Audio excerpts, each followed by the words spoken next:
บายดีข้าพเจ้าชื่อว่านางคำวันคำปานนักศึกษาสาขาภูมิฟิสิกส์ปี 1มื้อนี้ข้าพเจ้าจะมานำเสนอเกี่ยวกับประวัติย่อของท่านไมเคิล ฟาราเดย์ซึ่งจะเป็นจังไดนั้นไปติดตามนำกันเลย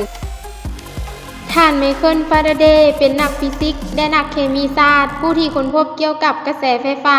และเป็นผู้ตั้งกฎของเครื่องจักรอิเล็กทรอนิกส์ที่สำคัญท่านได้ประดิษฐ์คิดเครื่องกำเนิดไฟฟ้าโดยที่บ่ต้องใส่ปฏิกิริยาทางเคมีเป็นข้างทำอิฐคือไดนาโน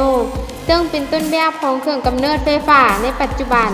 ซึ่งนำไปสู่ความก้าวหน้าและใช้คุณประโยชน์จากไฟฟ้าอย่างทั่วถึงท่านได้รับการยกย่องเป็นบิดาแห่งไฟฟ้าท่าน ฟาราเดย์เป็นนักทดลองผู้ที่มีความพยายามและบ่เคยย่อท้อท่านจึงมีผลงานที่ดีเด่นทางสาขาฟิสิกส์และเคมีท่านไมเคิล ฟาราเดย์เป็นนักวิทยาศาสตร์ผู้ที่มีชื่อเสียงที่สุดในยุคสมัยของท่านและเป็นหนึ่งในนักวิทยาศาสตร์ของโลกตลอดกาลแต่ท่านกลับใช้ชีวิตแบบเรียบง่ายบ่ค่อยสนใจแสวงหาฐานะทางสังคมท่านคือตัวอย่างผู้ประสบผลสำเร็จอย่างใหญ่ด้วยความมานะอดทนอย่างแท้จริงท่านไมเคิล ฟาราเดย์เกิดเมื่อวันที่22 กันยายน ปีคศ 1791 ในบ้านหน่อยแห่งหนึ่งชื่อว่านิววิงตันบัสอยู่ทางตอนใต้ของทวีปเอโรปประเทศอังกฤษท่านมีพี่น้อง4 คนท่านเป็นลูกคนที่3ของครอบครัวพ่อของท่านเป็นช่างตีเหล็กฐานะทางด้านครอบครัวของท่านยากจนท่านจึงมีโอกาสได้เรียนแต่ชั้นประถมท่านจึงได้ลาออกจากโรงเรียนเพื่อช่วยครอบครัวหาเงินเมื่อท่านอายุได้14 ปีท่านได้เฮ็ดเวียกในห้างหนังสือแห่งหนึ่งโดยเริ่มต้นจากการส่งหนังสือพิมพ์ท่าน ฟาราเดย์เฮ็ดเวียกด้วยความตั้งใจขยันขันแข็งหลังนั้นเจ้าของห้างจึงเลื่อนขั้นให้ท่านได้เป็นช่างหยิบปกและแปลงหนังสือซึ่งเป็นโอกาสให้ท่านได้เข้าถึงหนังสือหลายประเภทและหลายอย่างไมเคิล ฟาราเดย์เริ่มสนใจวิชาเคมีและไฟฟ้าหนังสือเคมีที่ท่านมักอ่านแม้น Conversation on Chemistry ส่วนหนังสือที่เกี่ยวข้องกับไฟฟ้าที่ท่านมักอ่านแม้น The Encyclopedia White Technica เป็นต้นนอกจากจะมีความพยายามมุ่งมั่นในการอ่านหนังสือแล้วท่านยังเป็นคนหนึ่งที่มีความจดจำดีและมักจดบันทึกเนื้อในสิ่งที่ตนเองเข้าใจไว้เสมอเฮ็ดให้ท่านเรียนรู้ได้อย่างว่องไวเมื่อท่านได้ศึกษาเรียนรู้หลายขึ้นท่านจึงเก็บเอาเงินอันน้อยของท่านเพื่อไปซื้ออุปกรณ์และสารเคมีเพื่อเฮ็ดการทดลองจนพิสูจน์ได้ว่าท่านคือคนหนึ่งที่มีความรู้ทางด้านวิทยาศาสตร์คศ 1812 ท่านอายุได้20 ปีท่านได้รับโอกาสอันสำคัญของชีวิตอย่างบ่คาดคิดเมื่อมีลูกค้าห้างหนังสือคนหนึ่งย่างเข้าไปในห้างและได้ฟังคำอธิบายของท่านจึงได้มอบบัตรเข้าฟังคำบรรยายของเซอร์อัมฟรีย์ เดวีศาสตราจารย์แห่งอังกฤษให้ไมเคิล ฟาราเดย์ท่านได้เข้าฟังคำบรรยายรวมมีทั้งหมด4 ครั้งเรื่องเกี่ยวกับความเป็นกรดซึ่งเป็นเรื่องใหม่ทางเคมีในคณะนั้นท่านเขียนหนังสือโดยอาศัยสิ่งที่ท่านจดบันทึกไว้ในระหว่างการฟังคำบรรยายซึ่งเขียนด้วยมือจำนวน300 หน้าแล้วไมเคิลก็ส่งไปให้เลวี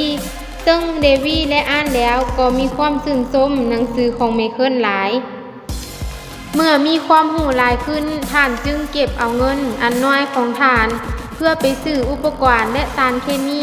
เพื่อเฮ็ดการทดลองพิสูจน์ยืนยันสิ่งที่ท่านได้เรียนรู้จากหนังสือนั้นนอกจากนี้ท่านยังหาโอกาสเข้าฟังคำบรรยายทางวิทยาศาสตร์ในเรื่องที่ท่านสนใจของนักวิทยาศาสตร์คนสำคัญได้จัดการบรรยายเป็นบางครั้งคราวทางสาธารณะโดยท่านมีอ้ายเป็นช่างตีเหล็กช่วยเหลือในเรื่องเงินค่าบัตรท่านเฮ็ดเวียกไปพร้อมกับความตั้งใจศึกษาหาความรู้และเฮ็ดการทดลองด้วยตนเองในปีเดียวกันนั้นเดวีได้รับอุบัติเหตุจากห้องทดลองเฮ็ดให้เขาเขียนหนังสือบ่สะดวกเขาจึงได้ติดต่อให้ ฟาราเดย์มาเฮ็ดเวียกเป็นผู้ช่วยจดบันทึกต่างๆให้เขาเป็นบางครั้งคราวจนกว่าเขาจะกลับมาเป็นปกติจนในมือหนึ่งผู้ช่วยในห้องทดลองคนหนึ่งถูกไล่ออก เดวีจึงได้ติดต่อให้ฟาราเดย์มาเฮ็ดเบียกเป็นผู้ช่วยทางด้านเคมีของเขาแบบถาวรปีคศ1813ท่านไมเคิลฟาราเดย์ได้เริ่มเฮ็ดเบียกที่ราชสมาคมแห่งอังกฤษและไล่พักอาศัยอยู่ที่ห้องใต้หลังคาของสถาบันท่านได้เฮ็ดเบียกหลายอย่างตั้งแต่ล้างเฮ็ดความสะอาดและเก็บเครื่องมืออุปกรณ์ในห้องทดลองท่านได้เห็นการเฮ็ดเบียกของเดวีที่สำคัญท่านได้อ่านหนังสือของห้องสมุดของสถาบันซึ่งเป็นข้างความรู้ที่ทันสมัยในที่สุดแห่งหนึ่งในปลายปีเดวีได้เดินทางไปหลายประเทศเพื่อไปบรรยายการแสดงการทดลองทางวิทยาศาสตร์และรับเหรียญเกียรติยศเดวีจึงให้ฟาราเดย์เดินทางไปกับเขาในหน้าที่ผู้ช่วยและเลขานุการเดินทางไปในสถานที่ต่างๆเฮ็ดให้ทานหูตากว้างไกล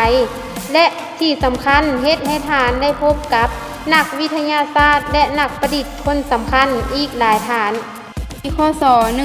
1820นักวิทยาศาสตร์หลายฐานรวมทั้งเดวีและวิลเลียมพร้อมทั้งนักวิทยาศาสตร์ชาวอังกฤษอีกคนหนึ่งได้พยายามออกแบบมอเตอร์ไฟฟ้าแต่บ่สำเร็จฟาราเดย์ได้สนทนาเรื่องนี้กับทั้งสองคน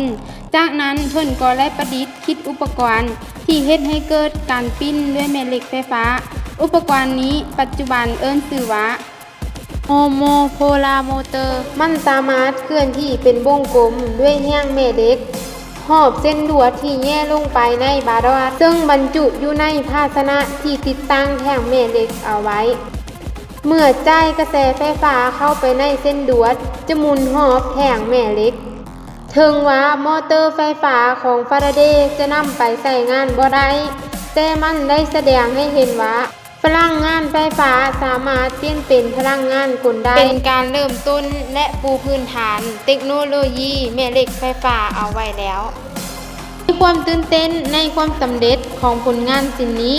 ฟาราเดย์จึงได้พิมพ์เผยแพร่โดยที่บ่ได้กล่าวความขอบใจต่อเซอร์อัมฟีเดวีและบอลัสตันฉะนั้นจึงก่อให้เกิดความตึงเครียดภายในสถาบันและความสัมพันธ์ที่ลดลงกับเดวีและอาจเป็นส่วนต่อที่การฟาราเดย์ได้รับมอบหมายให้เฮ็ดเบียกทางด้านอื่นเพื่อป้องกันบ่ให้ฟาราเดย์มีส่วนร่วมกับงานวิจัยเกี่ยวกับแม่เหล็กไฟฟ้าอีกหลายปีพ.ศ. 1831หลังจากเดวีเสียชีวิตฟาราเดย์ได้เฮ็ดการทดลองหลายอย่างและได้ค้นพบเรื่องที่สำคัญที่สุดคือการชักนำแม่เหล็กไฟฟ้าฟาราเดย์ได้ค้นพบการชักนำไฟฟ้าจากการทดลองการปั้นลวดหุ้มชนวนกับวงแบนเหล็ก2ด้านแยกเป็น2วงจรจ่ายกระแสไฟฟ้าให้คดลวดอีกวงจรหนึ่งปรากฏการณ์นี้ปัจจุบันเอิ้นว่าการชักนำซึ่งกันและกันต่อมาฟาราเดย์ได้พบว่าเมื่อมีการเคลื่อนที่แท่งแม่เหล็กฟ้านคดลวดจะเกิดมีกระแสไฟฟ้าได้ฟ้านคดลวดนั่นได้หากมีการเคลื่อนที่คดลวดฟ้านแท่งแม่เหล็กที่บ่เคลื่อนที่ก็จะเกิดมีกระแสไฟฟ้าได้ฟ้านคดลวดคือกันไมเคิลฟาราเดย์ได้เฮ็ดการทดลองจนค้นพบว่าขนาดของแท่งเคลื่อนไฟฟ้า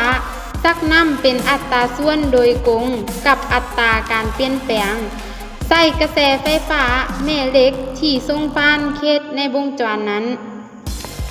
ท่านไมเคิลฟาราเดย์ได้เฮ็ดเวียกอย่างหนักประกอบกับการดูดดมสารเคมีที่ใส่ในการทดลองเป็นประจำซึ่งเฮ็ดให้สุขภาพของท่านทรุดโทรมลงอย่างไวว่าในตอนท้ายชีวิตของท่านมีอาการสมองเสื่อมท่านไมเคิลฟาราเดย์เสียชีวิตในวันที่15 สิงหาคม ปีค.ศ. 1867รวมอายุทั้งหมดได้75 ปี